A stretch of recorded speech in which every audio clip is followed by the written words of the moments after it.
comes to serving home cooked meals. जहां अनुपमा जी, आपका बहुत बहुत धन्यवाद। नीलिमा, आपका भी हमारे साथ जुड़ने के लिए रिपब्लिक पर।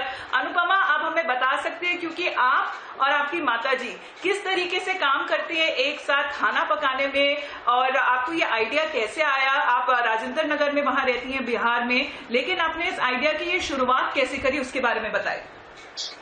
शुक्रिया मुझे चैनल पे बुलाने के लिए। मेरी माँ वर्किंग है और वो 57-58 साल की है और वो सेंट्रल गवर्नमेंट हेल्थ स्कीम में है, तो अभी हेल्थ डिपार्टमेंट होने का उनका शेड्यूल बहुत टाइट रहता है। फिर भी वो जितने देर रहती है मेरे बेबी को कैरी करना, बेबी का टेक केयर करना। मेरी बेबी 4 महीने की है अभी, और जब वो नहीं रहती है तो मेरी छोटी बहन बेबी उसके पास होता है। उसके अलावा जो खाना बनाने का शेड्यूल है वो मॉर्निंग 6 ओ क्लॉक से शुरू हो जाता है, और जब खाना कंप्लीट हो जाता है तो डिलीवरी का काम मेरी छोटी बहन ये नीलिमा करती हैं। और उसके बाद कुछ और वो जो बहुत दूर-दूर के लोकेशंस होते हैं, उसमें कुछ वॉलंटियर्स आते हैं जो अपनी मर्ज़ी से आते हैं हमारे साथ और कहते हैं कि हम पहुँचा देंगे, तो वो जाके उनके घर तक ड्रॉप करके आते हैं।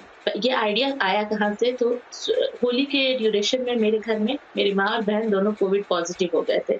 तो उस वक़्त हम एकदम हेल्पलेस थे, बेबी को भी सँभालना, खाना भी बनाना। 1-2 दिन तो हस्बैंड ने सपोर्ट किया, फिर वो आउट ऑफ स्टेशन चले गए, तो और भी ज़्यादा चैलेंजेस आने लगे।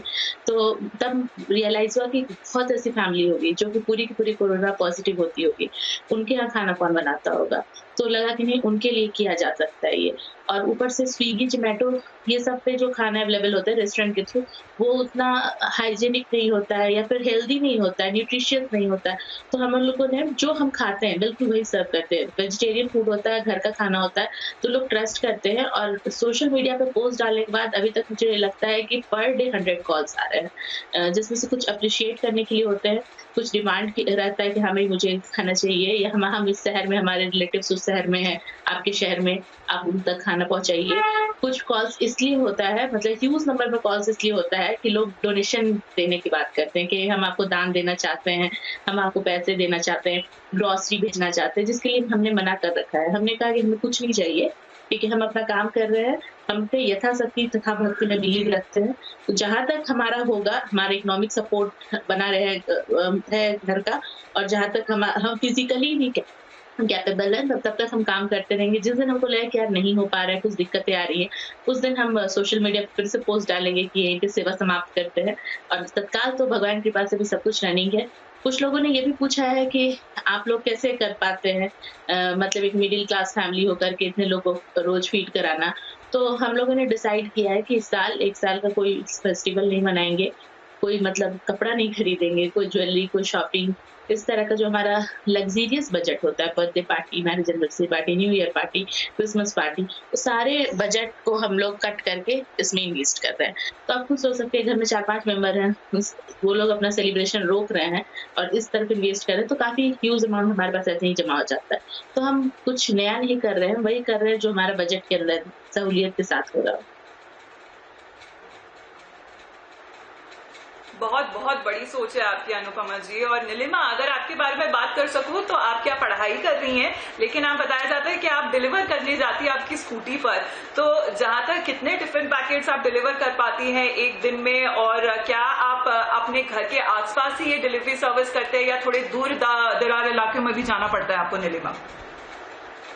जी, शुरू में हम लोग शुरुआत किए थे तो हम लोग सिर्फ़ अपने एरिया को कवर कर रहे थे। राजेंद्र नगर, दरियापुर, मोहर-टोला, कंकड़बाग, ये जो मेरे एरिया से 4-5 किलोमीटर के अंदर में है, सिर्फ़ उसको कवर कर रहे थे। लेकिन ह्यूज डिमांड, हर रोज़ हम लोगों को पूरे पटना से कॉल आ रही थी, और सारे इतने नीडी पीपल थे कि हम लोगों ने फिर सोचा कि हम लोग पूरे पटना में ये सर्विस देंगे, जितना ज़्यादा से ज़्यादा हम लोग का सेवा कर पाएँ। कुछ फैमिली मेंबर हम लोगों के साथ जुड़ गए, जो कि हम लोग का सपोर्ट कर रहे थे। अलग-अलग एरिया में वो लोग रहते हैं। मेरी एक भाभी हैं, वो फुलवारी शरीफ में रहती हैं, एक बेली रोड में रहती हैं, तो वो सारे लोग मिल गए, तो हम लोगों को कॉल आती है, हम लोग उनका भी नंबर कन्वे किए हैं लोगों को, उन लोगों को भी कॉल जा रही है, तो वो सारे लोग मिल गए, तो हम लोग पूरे पटना को अब कवर कर पा रहे हैं। मैं पर्सनली 15 घर को हर रोज़ खाना पहुँचा रही हूँ। हमारे साथ जो वॉलंटियर्स हैं, जो हम मतलब मेरे घर से खाना लेके निकल रहे हैं, वो 5-6 घर, 10 घर ऐसे वो लोग विज़िट कर रहे हैं, और जो हमारी जो भाभी और जो हमारे फैमिली मेंबर्स हैं, वो लोग भी हर मतलब 10 घर, कोई 15 घर वैसे वो लोग कवर कर रहे हैं। हम्म, हम्म, हम्म, हम्म। अच्छा, अनुपमा जी ज़रा बताइए कि आप किस तरीके से तैयारी करती हैं? क्योंकि अगर आप इतने लार्ज स्केल पे अभी तो शुरुआत करी थी, लेकिन अब आप कह रही हैं कि आपका एरिया काफ़ी बढ़ता जा रहा है, पूरे पटना में आप घर-घर तक खाने पहुँचाने का ये काम कर रही हैं, तो आपका पूरा दिन लग जाता होगा खाने की प्रिपरेशन में, उसकी तैयारी करने में, सामान लाने में, खाना तैयार करने में, उसको पैक करने में और जब तक वो डिलीवर होता है, तो आपका दिन कैसे बीतता है? अभी सच बताएं मतलब लोग कहते हैं मोदी जी 24 घंटे में 18 घंटे काम करते हैं, हमने उन्हें नहीं देखा काम करते, लेकिन पिछले आज 8वां दिन हो गया, 8 दिन से बस 3 से 4 घंटे ही हम सो पा रहे हैं क्योंकि काम इधर का काम निपटाने के बाद जब हम रात में फ्री होते हैं, तो मेरी बेबी का शेड्यूल होता है तो दिन भर सोते रहती है और रात में जाग उठती है, तो रात भर उसके साथ रहना होता है। तो जब वो 3 बजे, कभी 4 बजे, कभी 5 बज जाता है सोने में उसको सुबह में, तो वो जब सोती है तो बस वही 3-4 घंटे हम सो पाते हैं, उसके बाद हम नहीं सो पाते हैं। उसके अलावा अब पूरे दिन का जो शेड्यूल है तो अभी मैंने अपने पूरे ज़िंदगी में इतना काम नहीं किया। मतलब एक टाइम में 100 कभी 120 कभी 150 रोटियाँ खुद बनानी होती है। और चूँकि ये कोरोना का समय है, मेरे घर में खुद ही बच्चे हैं, हम लोग हैं, तो हम लोग किसी भी हेल्पर को नहीं, ऐसा नहीं है कि सिर्फ़ पेड हेल्पर्स, मतलब मेरे रिलेटिव्स या फ्रेंड्स भी आना चाह रहे हैं कि हम तुम्हारा हेल्प करेंगे, तो हम उनको मना कर रहे हैं। क्योंकि हम कोशिश कर रहे हैं कि ज़्यादा से ज़्यादा केयरफुल होके काम करें, कोई आए, वो खुद करियर हो जाए कोरोना का और हमें इन्फेक्ट करके चला जाए, तो वो भी सही नहीं है। तो इसलिए हम लोग पूरा कोशिश कर रहे हैं कि अपना काम खुद करें, जहाँ तक हो रहा है, उसके बाद नहीं हो रहा है छोड़ देंगे, लेकिन हम रिस्क नहीं लेंगे।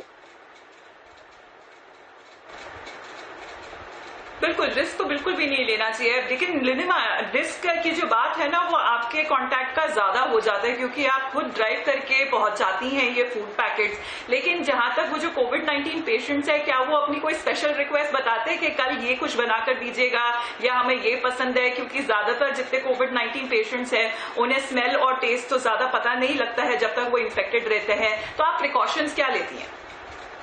हाँ, अभी तक डिमांड तो कुछ नहीं आया कि आप मुझे यही दीजिए, लेकिन कुछ लोग ऐसे थे जैसे हम लोग जो मील में भेजते थे 4 रोटी, दाल, चावल, सब्ज़ी, भुजिया, तो वो लोग फ़ोन करके बोलते हैं कि भुजिया की क्वांटिटी कम कर दीजिए, सब्ज़ी में लाल मिर्च मत यूज़ करिएगा, सिर्फ़ ग्रीन चिली यूज़ करिएगा। फिर रोटी जैसे 4 है तो कोई कहता है कि 3 कर दीजिए, 2 कर दीजिए, क्योंकि अभी लोगों की खाने की रुचि भी कम हो जाती है, तो इसलिए वो लोग अपने हिसाब से बताते रहते हैं और मुझे आज तक किसी ने नहीं कहा कि हाँ, मुझे ये चाहिए, वो चाहिए, क्योंकि मैं शुरू में ही बता देती हूँ मैं वेजिटेरियन हूँ और मैं वेजिटेरियन ही कुक कर सकती हूँ और वेजिटेरियन फूड ही सर्व कर सकती हूँ। तो वो उसी हिसाब से प्रिपेयर होते हैं मेंटली कि उन्हें मिलेगा और वो क्या डिमांड करेंगे। एक मैम जिन्होंने 6 दिन से खाना नहीं खाया था, वो रिकवर हो चुकी है लेकिन इतनी वीक है कि वो खुद से खाना नहीं बना सकती। उनके बहुत रिलेटिव्स और फ्रेंड्स हैं पटना में, लेकिन कोरोना ना हो जाए इस डर से उनके घर जाके कोई खाना ड्रॉप तक नहीं करता उनके गेट तक। तो वो बस सत्तू घोल के बिस्किट खा के रह रही थी। वो मुझे बोल रही थी कि हम सत्तू भी इतना कम-कम डाल रहे थे कि बाहर से लाना ना पड़े, सत्तू खत्म हो जाएगा तो फिर क्या पिएँगे? तो जब से हम उन्हें भेजना शुरू किए, उनका बस एक ही रोज़ मैसेज रहता है, ma'am thank you so much, आप मेरे लिए क्या है हम आपको बता नहीं सकते हैं। तो मेरे लिए ये बहुत बड़ी बात होती है कि सामने से कोई इस तरीके से रिप्लाई करता है और नहीं भी करता है तो मुझे लगता है कि बस फीड करा रहे हैं ना, उसमें सुकून है। बिल्कुल, आप बहुत बड़ा काम कर रहे हैं क्योंकि जहाँ तक अगर हम बहुत सारे फैमिलीज़ या परिवारों को देखते हैं कि वो खुद इन्फेक्टेड है, उनके जहाँ तक रिलेटिव्स हैं, वो भी सामने नहीं आ पाते। जितना जैसे आना चाहिए हेल्प करने के लिए, वो भी सपोर्ट करने के लिए, क्योंकि उनको भी उतनी मुश्किल का सामना करना पड़ता है। लेकिन आप उनके लिए एक एक्सटेंडेड परिवार बन चुके हैं। आप उनके लिए परिवार के सदस्य ही बन चुके हैं। जिस तरीके से आप अपनी सिविल सर्विसेज है, उनको आप जारी रख रहे हैं फ्री ऑफ कॉस्ट और हम यही दुआ करेंगे, हम आपको यही विश करेंगे कि आगे के आने वाले वक्त में भी कोरोना हो, नहीं हो, लेकिन घर का जो खाना होता है, उसका जो स्वाद होता है, वो आप हर घर तक पहुंचाते रहें। बहुत-बहुत धन्यवाद आपका, अनुपमा जी और नीलिमा जी, हमारे साथ जुड़ने के लिए। Thank you so much. धन्यवाद बहुत बहुत